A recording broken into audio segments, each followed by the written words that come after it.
Coming from the Caveman Studios in Buffalo, New York. Welcome to Caveman Corner with your host, Jeff. Captain Caveman! Thanks.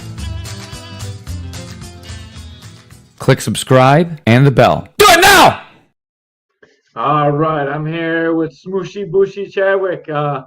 Great to have you on the podcast. I wrote a write-up on your recent fight and Elite Fighting Promotions, and it garnered a lot of interest. Like, I got over 6,000 hits on it. So I thought I'd have you back on the podcast, and I want to do this eventually anyways, but I thought now's the perfect time. We got a lot of interest generated. Now would be a good time to talk about it. So let's start from the very top. And I know you love to tell this story. First, you got your hearing aid in? Sure do, right here. Good. He's got his hearing aid in so you can hear what I'm. Just gotta make sure you can hear what I'm saying. You can't wear your bifocals because it melts the computer, right? Yeah, the glare. I can't see because of the glare. That's so funny. The things that happen when you're fighting at 56 years old, man. You're inspiration to a lot of people. But let's jump into that initial story, how we met, and like how you decided to come and be coached by me, because I like the story a lot, actually.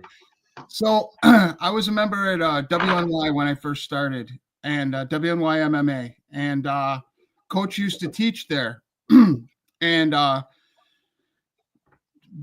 was standing at the front desk, and there was some MMA fight. They said I had been training for probably about 4 months, maybe 5 months. Thought I was all that. And there was somebody that canceled in an MMA fight. I said, "Hey, I'll do it. I'm going to do it." And Coach caught wind of that. So Coach taught integrity originally was on Sundays at in this different building, and it just was only on Sundays. So that Sunday he was like, "Hey, I hear you want to do an MMA fight." Yeah, he's like, "Well, we got to get some rounds." And I was like, "Okay." Well, let me tell you, in front of my wife and my children, this man beat the living snot out of me. It was so bad. And he did it in a loving way, right? He didn't pound my head into the ground or anything, but he was caveman-ing me. I had to ask for a break in the middle of the first round because I was so gassed. And he's like, "There's no breaks in MMA." So he gave me one. So a 30-second break, I'm thinking, okay, it's over. I learned my lesson. I'm not an MMA fighter. Oh, no. We had to finish the round. And then we finished that round. It was awesome.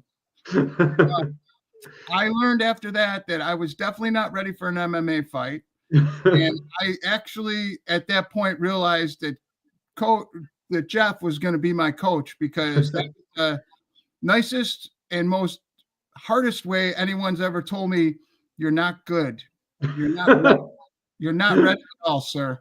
So that's how that happened. I knew just from interaction with you and watching you coach and the way you interacted with your son in class that like you're not the kind of person that takes constructive criticism that well. You're always about like, I'll go show him, you know, and like, there's nothing wrong with that, but you just need to know it's not wouldn't be ethical to let you fight, without what could happen, and like you don't know until you know. And a lot of coaches will just like, "Oh yeah, you're good, go out there," and they're just trying to put numbers out, but it was the most loving ass whooping I've ever taken in my life, because I in front of my wife too, she was like, "Oh my God, what's happening?"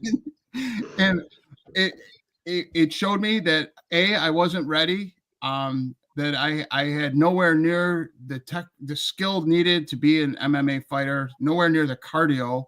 And it was awesome. The way you did it too was really cool. And the fact that you let me take a break in the middle of a round, laughed at me, and then I thought we were done, and you're like, "Oh no, we're finishing the round." And I was like, "Oh my God." Yeah, I want to make sure you're rested so I can beat you up while you rested, and you didn't like think it was total cardio. Sure. Yeah, and then like after that, you gave you respected me enough to come in, and you gave me your effort, and I've always tried to, even when we were in a big class, I try to give back to you because you are trying, and a lot of people just dismiss someone that's older or out of shape, or like you don't think that they're ever going to be a superstar. Like you just pass them up, and I try to always give the people that work the hardest the most effort, and I always like cared enough about you to try and coach you and make you better because I knew that you were trying, and sometimes like everyone's fighting for something different, and I respect everyone's fight on the mat, and like you've gone and you've proven yourself, and like we're gonna get into like all the stuff that we went through, but that brought you into training with me, and then we were training, and then you're like, I think I want to fight, and I found you a fight with John Gearhart. Can you talk about that and how that went for you, and like the lead up into that, and then we'll break down fight camp a little bit. Yeah. So I went up to you and I said, I really want to fight. I wanted to fight not because I had something to prove, but I wanted to test the skill set that I had been learning from you, and I wanted to test myself, and I wanted to push myself and see what I was capable of doing. And you told me you found me a fight, and we went into camp, and it was I was doing 2-a-days with you and Doug, and Doug in the morning and you at night. But it was something that I was ready for, but I wasn't physically there yet. I was a little overweight. It's still at the time. And we went through camp, and it was you pushed me like you would a fighter, but you did it like you would push at the time I was 54. And it was really cool. And I got to see myself go through that and experience what it's like to not only accomplish a goal, but to set a goal and then achieve that goal. And it was really good. And John has passed away since that fight. And but that was I know if he was here right now, he would say it was a good fight. He caught me. First 10 seconds, I waved him in, and he caught me with that right hand. You should have been an 8 count. He put you both your gloves at the mat. They should have counted 8 count there. Should have given me an 8 count. Your first knockdown.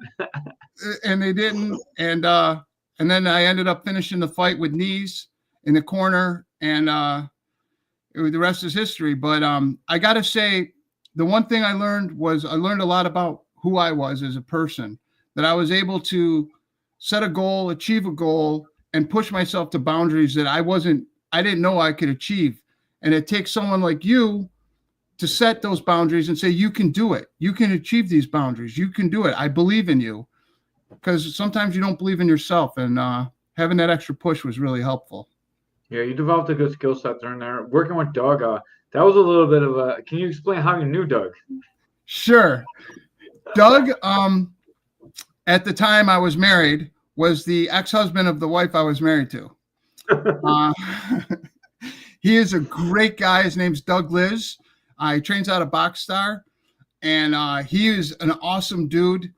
And he really helped me a lot. He would beat me up in the morning, and then I'd see you at night. You beat me up at night, and it was awesome. But yeah, quite an interesting dynamic there. Yeah, I mean, it takes some. I'm gonna say it takes a serious level of determination or like desire to put yourself in a position where you're working with someone that has a relationship like that with your wife at the time. Like that's a very difficult situation to put yourself into for being vulnerable too. So you're like being very vulnerable with him, and like you're vulnerable. You're an emotional guy. I know, like I don't mean I'm sure that's not a secret to anyone that knows you, but you're a pretty emotional guy, and for you to be open and vulnerable, it takes a lot. And for you to do all that just showed me. Once I found out who he was, first of all, I was like, "What the fuck?" Like I'm thinking in my head, "This guy is crazy," And you really wanted it, dude, and you really transformed yourself into being like this guy that couldn't move at all, couldn't throw a punch without not falling over, but without totally compromising your balance and your base, and like that super switch kick you used to do from like. We call it the Butch at the gym, where like you jump from one side to the other side. Like this is where Butch was starting from when this fight was starting, and like you really transformed yourself and learned some skills. And like John Gearhart was a winnable fight. He's always looking for a way out in his fights. He just wants to be a fighter, but he has a very dangerous right hand, and he's going to give you a hard minute. He dropped Mickey Gaskin. He's got a lot of a lot of ability. Jeff Karnitsky read a story a few days ago. Determination, hard work, and dedication. That's for sure.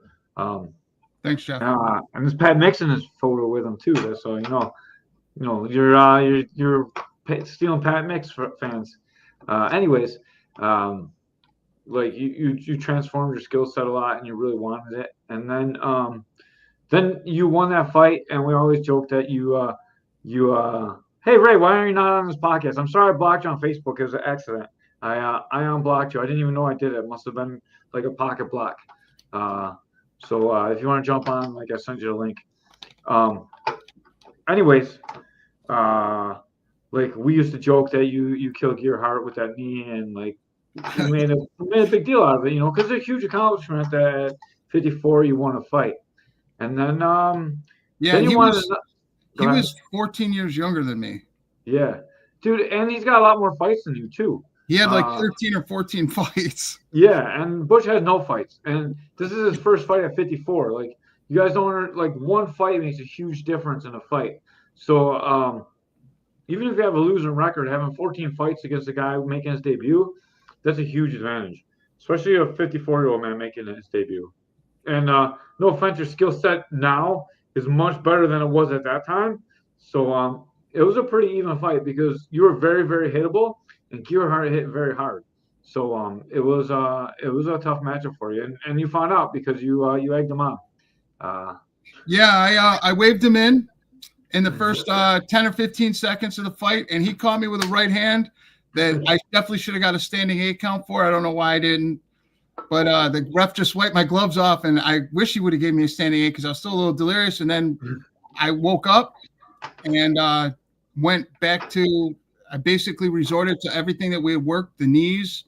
It was a kickboxing fight, so there was no clinching. So I backed him into the corner, and then I started delivering knees to his midsection, and that dropped him, and he didn't get back up. Yeah, that was good. That was a great finish. And then, so we joked about you a lot, and then we got the Derek Voorhees fight, sort of. We went to match it up, and then he couldn't fight because he had some medical suspension going on. And then we eventually made it happen at FCP.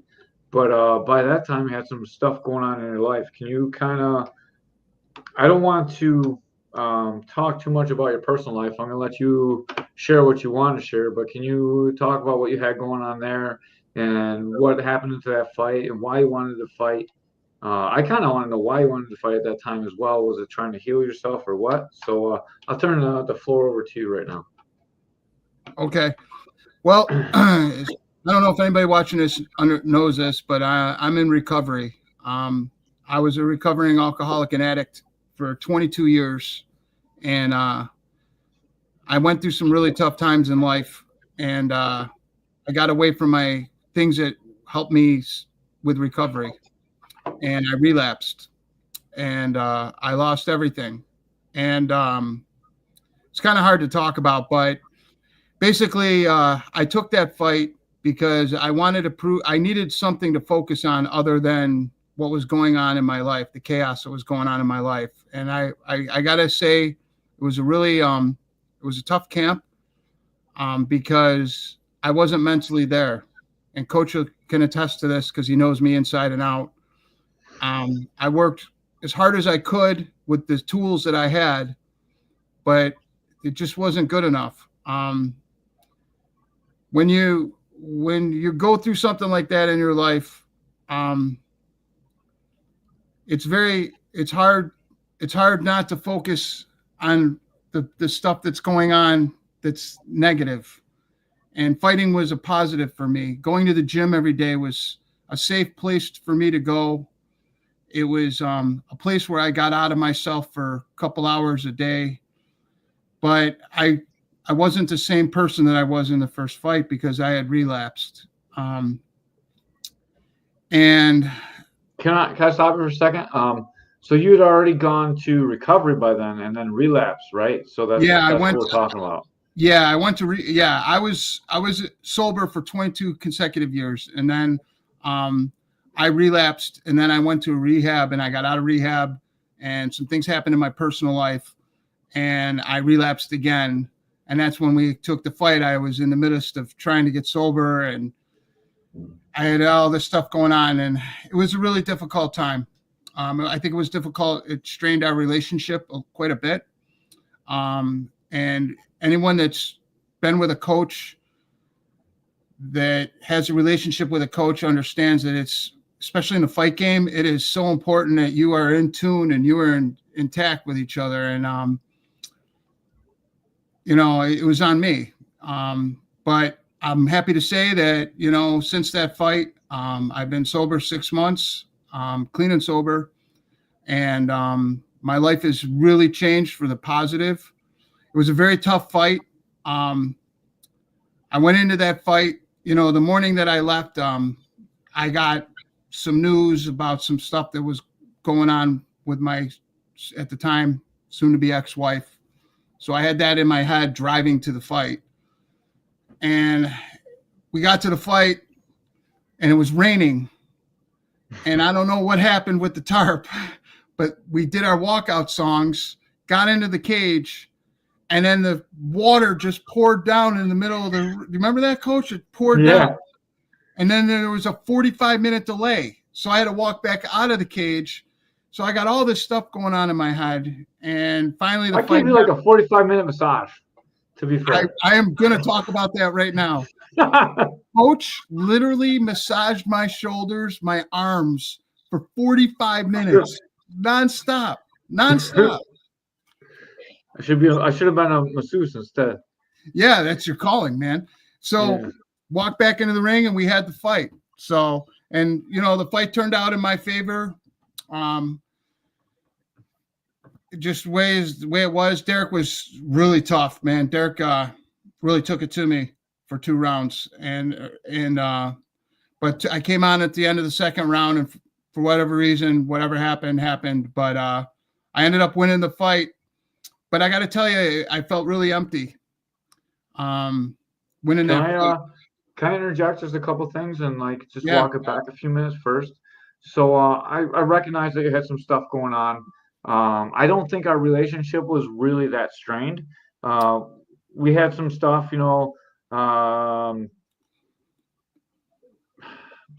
I don't want to say without saying it, I'm going to say it anyways, though. You borrow money and then you pay me back. So it was no big deal. And then you asked for money again. I was like, look, I can give you this much, because this is what I can afford if you don't pay me back. So that may have felt like I didn't trust you. I still trust you as a person. I let you in the gym. I knew you could be around the money, but I trusted you not to burn me. But I didn't trust that you were going to be able to recover yourself, because I kept watching you come up and come down and come up and come down. And it was very difficult getting you through that camp, because I could watch you come in and be old butch for 2 days. And then you have a bad day. And then I'm like, oh man, did he drink today? Is he thinking about drinking? Has he got stuff going on at home? So it was a very difficult camp for me to navigate how to coach you. So while it may feel like there was some friction between us, the friction was just me trying to figure out how to coach you the best, because I realized that this fight was more to you than just a fight. And I was trying to help you through the recovery the best way that I could. I knew things were going on with you. And I didn't want to talk to you about it during camp, but I wanted to get us to the best place that we could get. And you tell me these stories, and I'll be, all right, take the day off. When do I ever say that? That's not something I would ever say to you. No. You know what I mean? That is not my answer to the problems, but I didn't want to see you get hurt and miss a couple of days of training and then really fall off the wagon.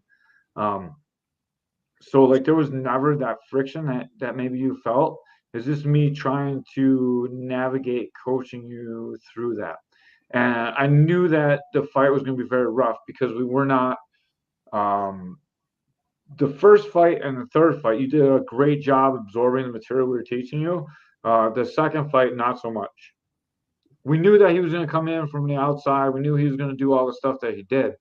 and we weren't really prepped for it. We just stood there and let him hit us in the fight, right? Like that's not the Butch Chadwick I know. You know what I mean? The Butch Chadwick I know, like training 2-3 times a day, thinking about it all the time, like learning to beat the man however we need to. And like you've shown that in your first and third fights that's who you are, and that's who you are in life too, because you've recovered yourself over and over again, and you always come back, right? Yeah. But like I knew that this fight, if you lost, it would be a really big deal. So like I'm trying to navigate you not losing this fight and trying to navigate treating you the way you need to be treated. And that I think that's the friction that you were picking up on. You know, this is the first time I think we've ever talked about this. It is. It is. And we're doing it live in front of like all the people live in the in world. front of hundreds of people. So I will say that I 100%, after you explain that makes all the sense in the world. And what I will say is at that time, and I've told you this before, and I've told you this, that gym saved my life. For whatever reason, going to that gym every day is the reason I got up, and seeing you every day and working with you every day, and the people in the gym and my training partners and all the people that were there absolutely positively saved my life. It saved my life. I don't know what else to say it. And life was very difficult then, but we got through it because we're fighters. And we got knocked down. We picked ourselves up. We dusted ourselves off. And I got back in the fight. And you were right there behind, standing right next to me. And that's what it's all about. And I am so grateful for you. I've expressed this to you before. I'm not going to get emotional, but not on a podcast. But I will. Right. I'm very grateful for you, and I am grateful for the people of our gym, who absolutely all of you loved me when I couldn't love myself, and absolutely pushed me when I couldn't push myself, and were there to catch me when I fell and pick me up, and it was just awesome. That's what a gym should be. When you're doing that, that's what a gym should be about, like looking out for each other, and that's awesome. And then I just want to break down the fight real quick, because that was probably your worst. He's like, I need a drink now. Like, hopefully it's water. Diet Coke. Anyways, like those first 2 rounds were not great for you. You were getting picked apart from the outside. Like the training didn't leave you. Or the training did leave you. I mean, like you couldn't put it together, and you got an exchange at the end, and you caught him with an uppercut, and that's all you needed was you basically. That's like you did not hit him very much in that fight, and that was one of the cleanest shots you hurt him with. It was right on the clapper, so I did not even get to see the punch in real life. I was already grabbing the stool to run up to run into the ring to get and yell at you some more, and I heard that shot, and I knew that was one of yours. I heard it. I looked up. I saw his head snap back, and then I got you in the corner. You're like, I can't go back out there. And I'm like, look at him. He wants to quit right now. You're gonna fucking get up off the stool, and you did. You got up off the stool, and that's all you needed to do to win, because he wasn't able to get up off the stool and answer. And he may have challenged me, and he may have challenged me during that time as well. But yeah, he did. I think we need to explain why I said I didn't want to get off the stool. I had been kicked in the groin twice. Full go kick in the groin, and my groin was swelling outside of my cup at the time, so I was in a little bit of pain. I had taken almost 4.5 minutes to recover. Yes, Dr. Kroll, I should always talk to the physician after the fight. Yeah, not that Dr. Kroll that comes to you. Don't ask him about your balls. That's what he's saying. Yeah. Stop talking about your balls. But I talked. But yeah, that's why I didn't want to get off the stool. And without getting too personal, on August 28th, the day of my first day of my sobriety, there was a voice in my head that told me to get off the stool and answer the bell. And it was you. And I told you that before, and it saved my life at that particular moment. And I'm just so grateful. God puts people in our life, in our paths for a reason, and I don't know, man. That day wasn't my best performance, and I knew that. And the one thing I will say that you made me do that was like crazy was you made me watch the fight. You told me to watch it. Yeah. You're like, you watch that fight because you need to learn from that fight. And I did. And I was like, who is that guy? Because I was sober at the time. Who is that guy? Like out in the middle of the ring. Like, and it's amazing transformation. So thanks. Thanks, coach. Yeah, no problem. Thanks to You Jim. needed to hear all that stuff. And Yes, sir. then you started helping out in kids class, because obviously you had to help at the gym a little bit, and so you've been helping out at kids class, and you became like one with the kids class. Like it's something that really found you, and you've been a huge help and a huge asset to the program, and you're well loved, and your help is appreciated. We got this chat group, and you're the only one that posts in the chat group all the time. And like you text me all the time too, make sure I don't forget stuff. Like I got a lot going on, and Butch is very, very dedicated to the kids class, more than you guys will ever know behind the scenes. Butch has always helped me out, doing so much. He's running around getting stuff, so I got it for kids class. It's funny because I was well, the cat's out of the bag. So I was newly sober, and you suggested you needed help with kids class, and you thought it would be good for me. And at the time, I wasn't sure. But man, those kids have done more for me than I could ever do for them. That class is awesome, and just the fun that we have, and teaching them skills, and seeing their eyes light up when they get a skill that they couldn't do, or they do a move, they execute a move that they couldn't get normally. And all of a sudden they execute that move, and they get their eyes light up, and it's awesome to see, and it's just great to be a part of. And I absolutely love that kids class. Yeah, it's been great to have you there, and I knew that. So like my thing about addiction is like if you're have an addictive personality, you need to be addicted to something. And I think the gym should be about replacing unhealthy addictions with healthy addictions. And I saw the way that you work with Sam, and I was like, man, this is going to be a great addiction for Butch. If I can get him here, this is going to help him so much in life. You know what I mean?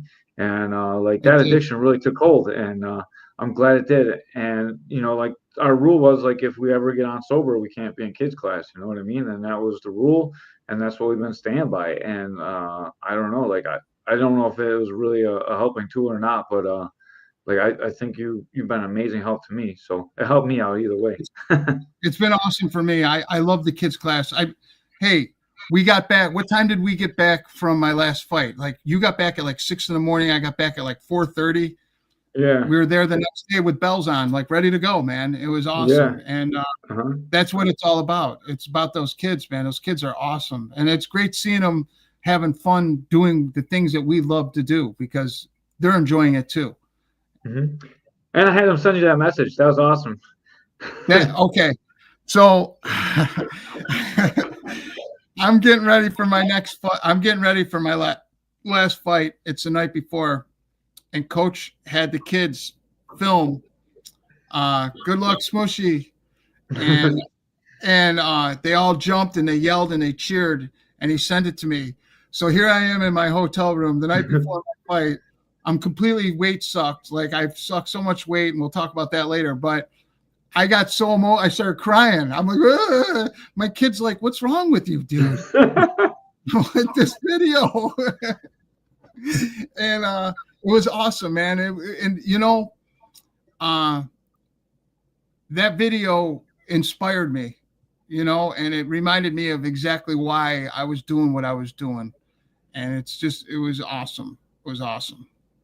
All right, now we're going to get into the last fight. So we had a little bit of fallout from the sobriety part of your life hit us at kids class. So we had some past walk into the gym, and I had to make another decision on like whether to support you or not. And obviously, I stood behind you and I supported you, and you're still here. But you were forced to pull out of the first time you're supposed to fight this man. So can you talk about that the best that you can without you don't have to like spoil yourself, and then talk about the weight gain that we had after that, because that was a real problem for us. Yeah. So the first time I was supposed to fight Dan, my divorce went through. I had got into some trouble when I relapsed, and it kind of caught up to me. But everything's fine. Everything's perfect. It worked out fine. Everything was fine. But it all kind of came at once, and I was actually going to be homeless. Here I am, newly sober, and I'm going to be homeless. And I lost my job. Everything had happened all at once. So it was not good to try and fight in 30 days. So we backed out of the fight. Again, coach supported me. The kids were there. It was great. And what had happened was during my time when this is very common for people to get sober, I ate myself emotionally. I ate with emotions, and I blasted up to like 210 pounds. I'm 5'8", so I look like a bowling ball. I was really fat. And Dan, when we took the fight the second time, said he wanted to fight at 175. And I looked at coach. I said, I can get to 175. And he's like, dude. He's like, he believed in me, but it was quite a task. I mean, we're talking 35, 40 pounds I had to drop. At 56. At 56, right. With my metabolism is slow as molasses. So I set a goal. I worked really hard at that goal, and I did it. I weighed in, I made weight, because at Integrity, it is known that if you fight Integrity, you will make weight. We do not miss weight at Integrity. And I had that weighing on me too. And I did not want to be the first person ever at Integrity not to make weight. So I went through it. It took me 10 weeks, and I cut 37 pounds. Yeah, it was a tough cut because we knew we were going to reschedule the fight. We had talked with them that we can't do it this time. We'll do it the next show. And they agreed to that. And you kind of negotiated yourself the first time for the fight. I would have tried to got you 180 and some travel money for us. But like you're like, oh, I want this fight. And you're like, I can make 75. So like you already talked like all the terms. And then those terms like carried over for the next fight. So there wasn't too much I could do. Let this be a warning to you guys as young fighters. If your coach is willing to talk to the matchmaker, let your coach take care of all that stuff, because they can get you things you don't even know to ask for. And so like I was unable to help Butch, but we ended up getting through it. And now we had to make 175 pounds instead of 180 pounds. And those 5 pounds can be a huge, huge difference, as Butch knows. Yeah. And, Butch had to take a lot of teasing about being a fat kid for a long time, because I knew that he had this fight. He knew he had this fight. So I was like, man, we really got to get on this weight. And I knew you were going to show up and fight. I wasn't sure that you could make weight. I was very, very concerned about the weight. I thought you were going to get really close and miss. I thought you'd be close enough to still get the fight, but in my mind, I thought you were going to miss up until about 2 weeks out. At 2 weeks out, I knew you were going to make it. But for a lot of that camp, I didn't think you were going to make it. So anyone that is cutting weight, I absolutely 100% sympathize with you. So the thing that I did was I set a goal, and I wrote down 175 pounds, and I kept it in my dresser drawer. And every day I opened up my dresser drawer to grab a pair of socks or whatever, I looked at that, and I felt like I function best when I have a goal in mind. When I set my mind to achieve something, whether the goal is I got to go cut the lawn, or the goal is I got to cut to 175 and I weigh 212 pounds. So whatever it is, I had to set that goal. So I did. And coach isn't lying. About 2 weeks out, that 5 pounds really would have made an awesome difference, because there I was the day before, sitting in a sauna, pouring sweat, spitting, doing everything I can possibly do. And I got the weight off. Thank God to my young son, Josh, who drove me to the fight because I was so delirious. I don't think I would have been. He said I was like slurring my words and stuff. He goes, Dad, you were not of like this world at that point.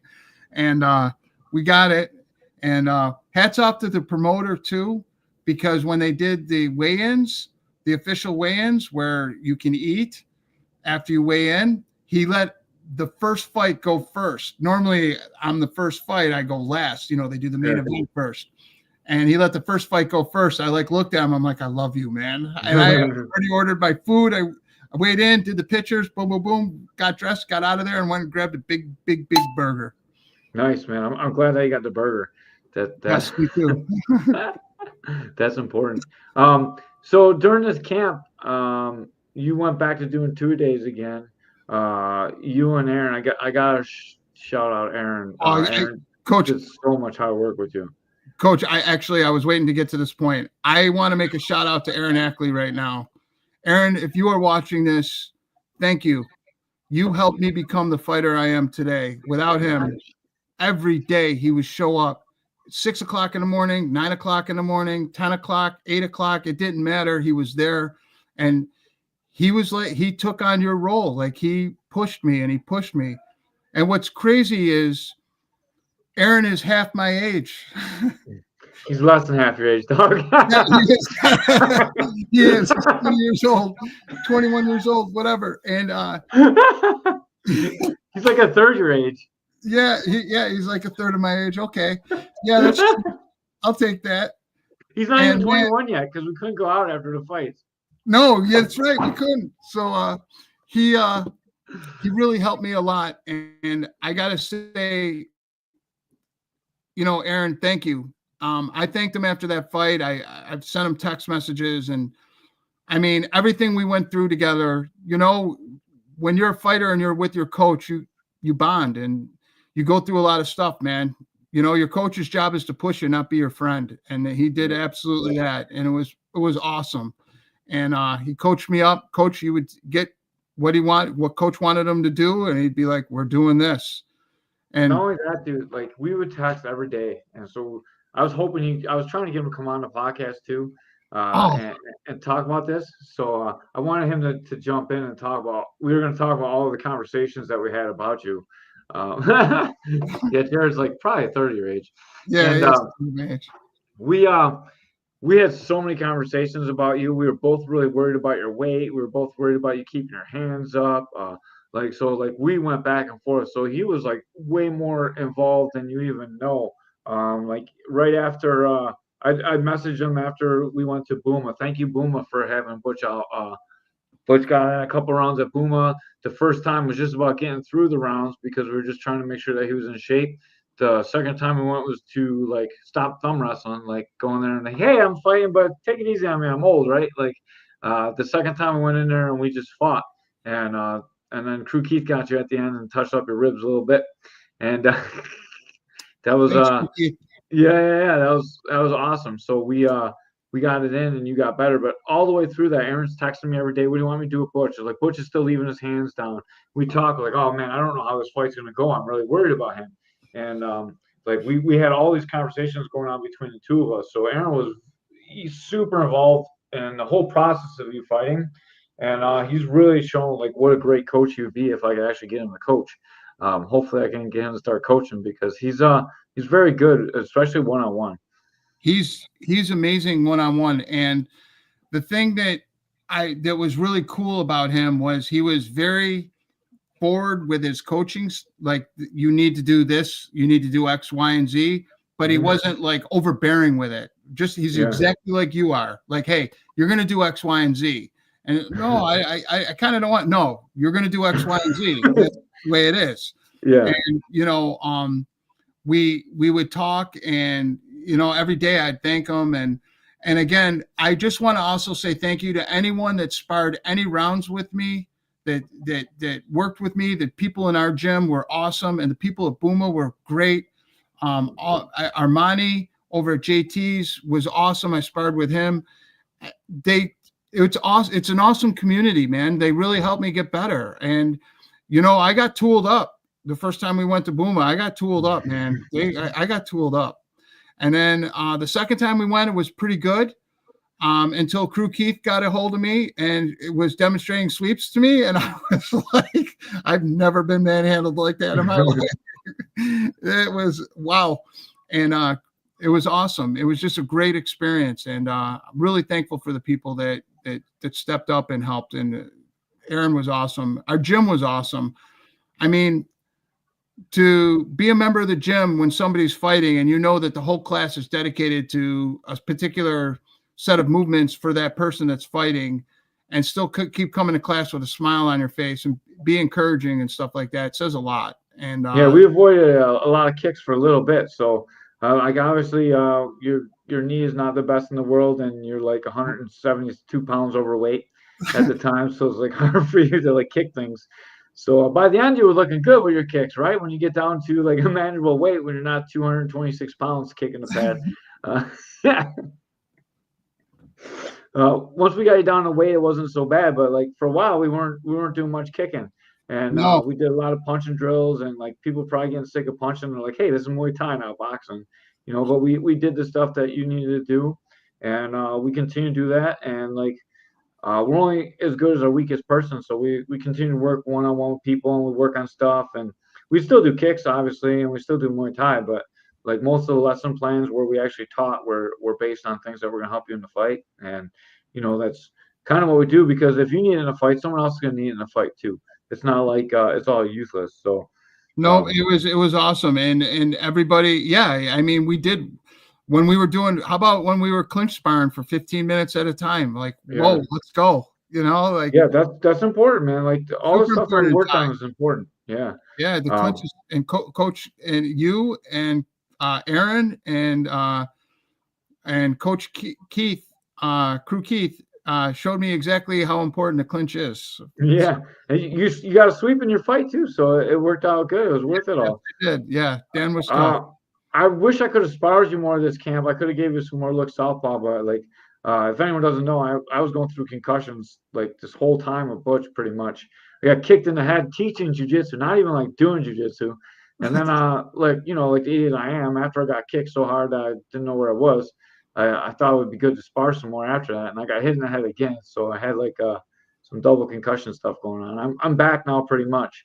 I sparred again a couple times and I've been rolling. So I think I'm okay again. I took some good shots. I let people hit me with my hands down, just to make sure I was okay. Unbelievable. Coach had like a grade 40 concussion. He's going into people with his hands down, like, hit me, hit me, hit me. I'm like, what is going on? Yeah, Evil Wipeout Joe definitely got me. Evil Wipeout Joe backstepped the wrong way and kicked me in the face. Like X. All the stuff you do, and it was teaching that got you. I know. It was teaching simple stuff, too. It wasn't even like rolling. Rolling's not very safe. That's definitely not safe, but teaching should be safe. Anyways, it all worked out, and even Evil Wipeout Joe felt bad about it, so it's good. And it's crazy because a lot of people haven't even sparred with me that are in the gym now. Like, that's how long I was out for. It was a really long time. But I wanted to make sure I was safe before I came back. Yeah, it's your head. You should probably be safe with that. Yeah, it was bad because I was getting like sick, and I was having some cognitive problems, like not even be able to think of the right word at times for a long time, and like even jumping rope was giving me headaches, so I had to take a long break. But I'm back now, and my brain is as healed as it's ever going to get because it's not too smart in the first place. But we're back, and now let's get into that fight. The fight didn't start out too great for you, and I thought this was like the perfect Butch fight because it started out rough. You're like, it looked like you're on ice skates for like the first minute of the fight. You're really the floor was really slippery. But everybody that I've talked to, I know the guys that were commentating said I slipped when I got to standing 8, and I just want to give credit to Dan. It was a good shot. It was a hard shot. I may have slipped a little bit, but the dude rocked me. Like I deserved a standing 8. And truth is truth, and honesty is honesty, and it's a fight game. And Dan was tough, man.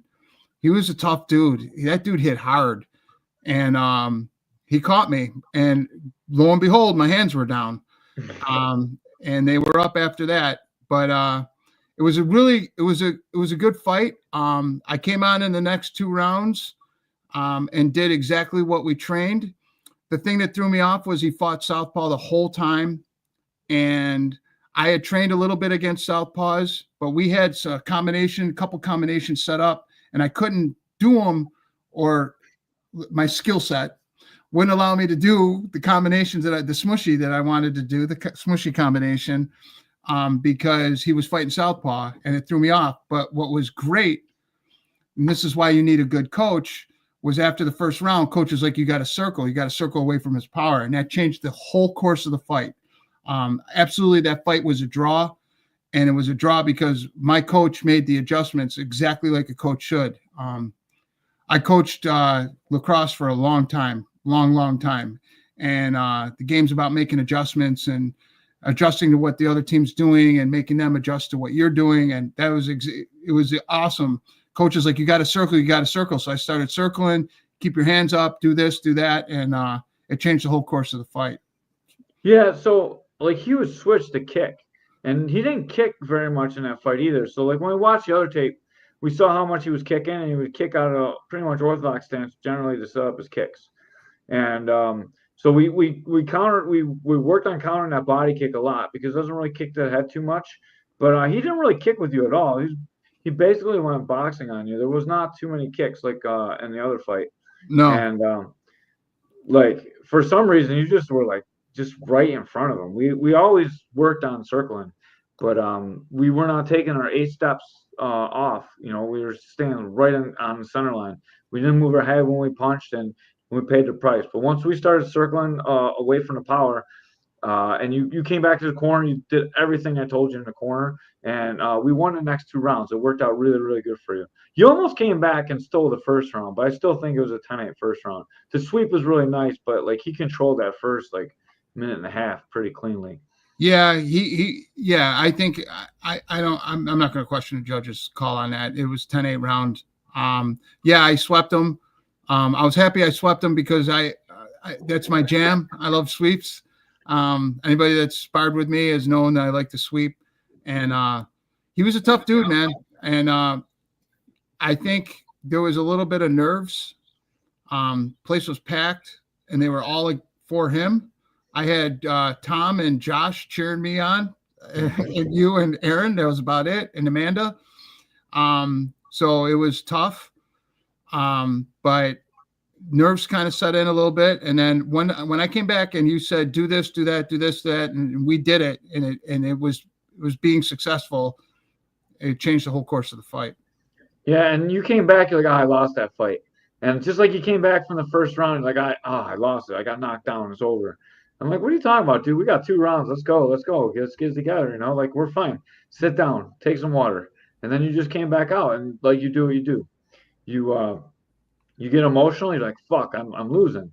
And then we calm you down. You just go back out and you do what you need to do, you know? And I really think that's the story of your life, dude. Like, I know the picture perfect thing is you come back and you win, but I think this is the story of your life, you know? Yeah. Like, life doesn't always end up like perfect, and it doesn't end up clean. No. And you came back and you got what you deserved. You deserved a draw. You won the next 2 rounds. And I think you did an amazing job. And maybe someday we'll run that back. Hopefully, I know there's talk of it. I know you got to get some shit together first, but I would like to see you guys run that back. I think you don't slip around in that first round, and we win this one. Amanda Ray, I heard some random woman yell "smooshy" behind me who I've never seen before. Let's go. I got a fan. That must be the person you're texting in class now. Yeah, you know, I got a lot of things in life I got to sort out. But I think I would like to run that back again. Just because it ended in a draw. I don't know if I want to drive 4.5 hours again in a snowstorm. It takes 7 hours to get home. That was kind of rough, but maybe we can meet somewhere in the middle and figure it out. But it was a good in the summertime too. Yeah, we got summertime. Good. It was a good fight, and I'll tell you, Elite Fighting Promotions was a great promotion to fight under. Don is a really good promoter, really good guy. He was great to work with. Literally, I would message him on Facebook and I'd have a response within 5-10 minutes. He was awesome to work with and really good promotion. And I would definitely love to fight under that promotion again. He did bust my chops about being in the senior division a couple times. I was like, dude, come on, man. This guy's in the senior division too, though. Like it's fair. Yeah, it's fair commentary. So, but yeah, I think we probably will run that back again. Hopefully, maybe towards the end of summer. Yeah, Don and Jay, they run a great show. They've always treated me with a lot of respect too. They're doing good things with Elite. The fights were like every show I've been to, the fights have been getting better and better and better.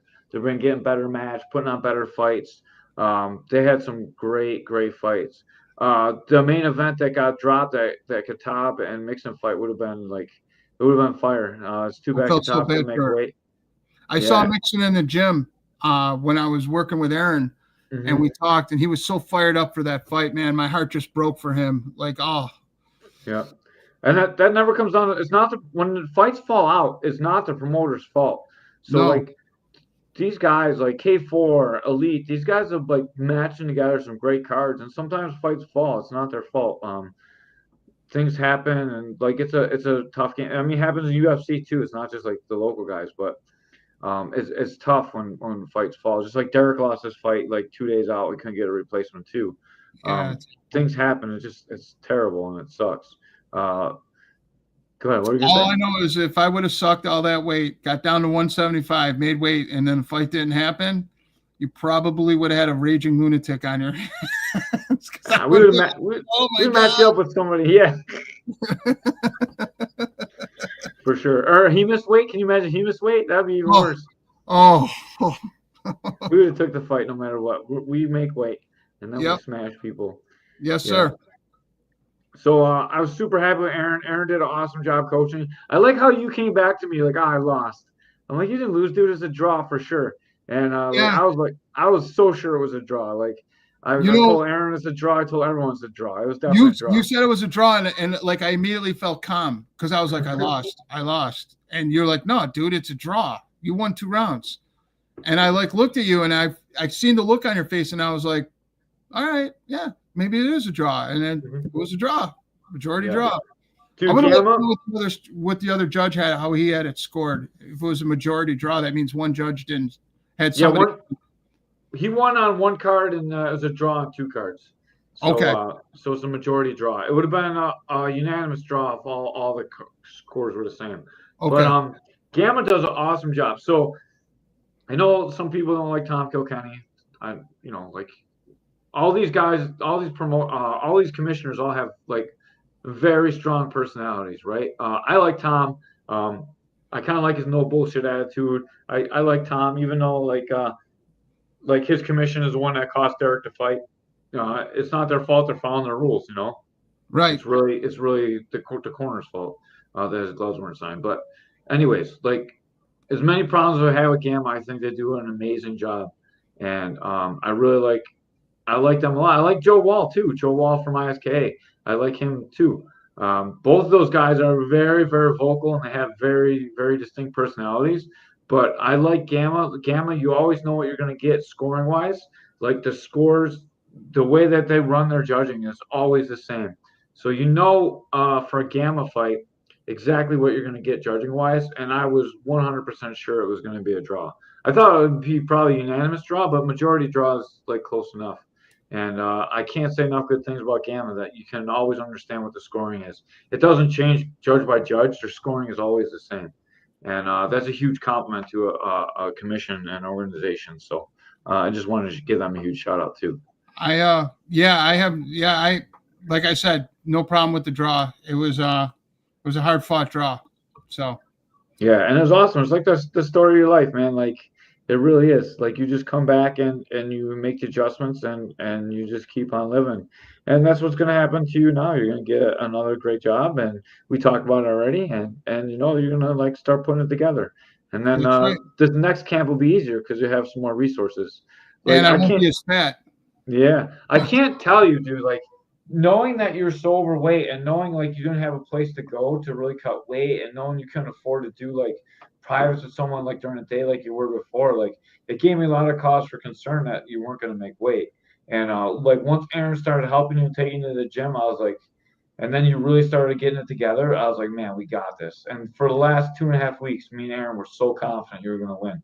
And like your hard work is what turned it around.